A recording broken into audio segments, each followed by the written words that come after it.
tourisme et de l'artisanat.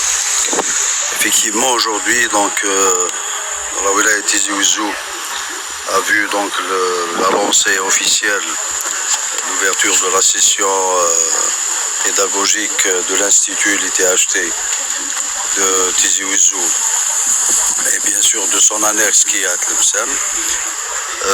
Donc c'est l'annonce officielle de la rentrée pour les étudiants de cette année.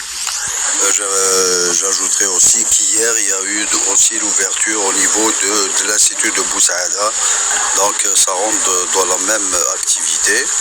Et nous considérons que la formation est un pilier important dans la mise en tourisme de l'Algérie. L'Algérie est en train de construire sa destination touristique. Plusieurs paramètres sont déjà en route. Il nous manque d'autres facteurs tels que la formation, la mise en valeur des sites touristiques, etc. Donc c'est tout un travail qu'il faudra mener pour que l'Algérie devienne de plus en plus visible au niveau international, d'autant plus que Monsieur le Président de la République a mis le secteur parmi les priorités et les jeunes donc parmi les priorités aussi pour l'emploi et le travail que le secteur du tourisme peut offrir à nos jeunes à travers nos instituts de formation, et nous les assurons que cette formation qu'ils vont recevoir au niveau de nos instituts vont être des formations de qualité qui vont leur permettre de rejoindre le secteur de l'emploi et les établissements hôteliers touristiques. Donc c'est assuré, ils vont trouver rapidement de l'emploi et surtout ils vont contribuer donc à cette chaîne touristique qui est indispensable à l'image de l'Algérie et à la mise en tourisme de notre pays. M. Trakhini, dans votre intervention, vous avez évoqué 2000 projets dont 800 en réhabilitation. Est-ce qu'on peut avoir un petit peu une consistance globale comme ça de quelle sorte de projet vous avez mis en place?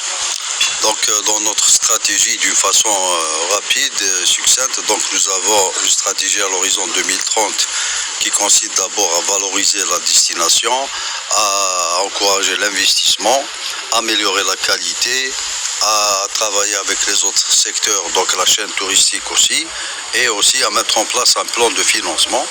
Donc le cœur de cette stratégie, c'est effectivement l'investissement, donc à travers les derniers dispositifs qui ont été mis en place par l'État, donc notamment les lois sur le foncier, les lois sur l'investissement.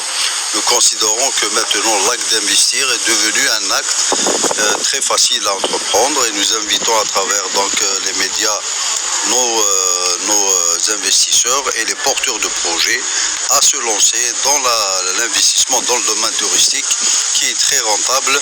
C'est vrai que c'est à long terme, mais c'est un investissement qui va être amorti très rapidement, et il va permettre aussi d'avoir le nombre d'infrastructures touristiques qui sont en manque actuellement. Et nous avons actuellement 1600 hôtels qui sont en activité, environ 160 000 lits, mais nous préconisons à réaliser donc d'ici 2030 environ 150 à 200 000 nouveaux lits.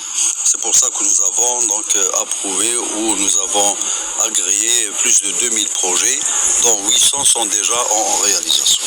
Merci. M. Abdelhamid, combien de touristes étrangers accueille l'Algérie tous les ans? Bon, pour l'année passée, on a enregistré un chiffre très satisfaisant ou très encourageant par rapport aux années passées avant le Covid. Donc si je devais donner une moyenne avant le Covid, donc les 10 dernières années avant le Covid, nous recevions à peu près 2 millions d'entrées, y compris notre diaspora.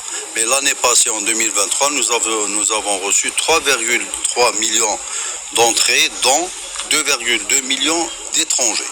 Donc 1,1 million de diaspora.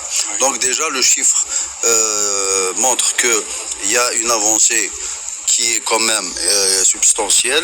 Et à travers notre stratégie, nous préconisons et nous voulons que ce chiffre augmente d'année en année. Et je pense que l'État a mis en place tous les dispositifs nécessaires pour atteindre ces objectifs à l'horizon 2030, c'est de recevoir au moins 10 millions de touristes. Merci.